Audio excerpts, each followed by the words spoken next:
بسم اللہ الرحمن الرحیم۔ تمام دیکھنے اور سننے والوں کو السلام علیکم۔ اللہ پاک نے حضرت سلیمان علیہ السلام کو اپنے حکم سے یہ قدرت بخشی کہ وہ تمام جانور چرند پرند کی گفتگو سمجھتے تھے۔ ایک بار ایسا ہوا کہ حضرت سلیمان علیہ السلام نہر کے کنارے بیٹھے ہوئے تھے کہ ان کی نگاہ ایک چونٹی پر پڑی جو گیہوں کا ایک دانہ لے کر نہر کی طرف جا رہی تھی۔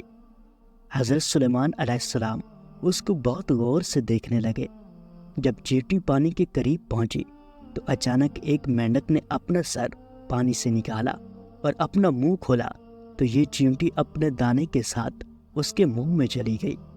مینڈک پانی میں داخل ہو گیا اور پانی میں ہی بہت دیر تک رہا۔ سلیمان علیہ السلام اس کو بہت غور سے دیکھتے رہے۔ ذرا ہی دیر میں مینڈک پانی سے نکلا اور اپنا منہ کھولا تو چیونٹی باہر نکلی، البتہ اس کے ساتھ دانہ نہ تھا۔ حضرت سلیمان علیہ السلام نے اس کو بلا کر معلوم کیا کہ یہ کیا ماجرا تھا اور وہ کہاں گئی تھی۔ اس نے بتایا کہ اے اللہ کے نبی، آپ جو نہر کی تہہ میں ایک بڑا کھوکھلا پتھر دیکھ رہے ہیں، اس کے اندر بہت سے اندھے کیڑے مکوڑے ہیں۔ اللہ تعالیٰ نے ان کو وہاں پر پیدا کیا ہے، وہ وہاں سے روزی تلاش کرنے کے لیے نہیں نکل سکتے۔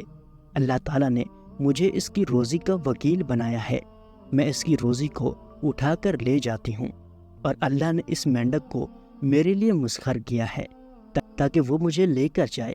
اس کے منہ میں ہونے کی وجہ سے پانی مجھے نقصان نہیں پہنچاتا، وہ اپنا منہ بند پتھر کے سوراخ کے سامنے کھول دیتا ہے، میں اس میں داخل ہو جاتی ہوں۔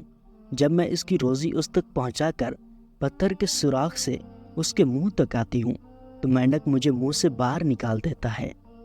حضرت سلیمان علیہ السلام نے کہا، کیا تو نے ان کیڑوں کی کسی تسبیح کو سنا؟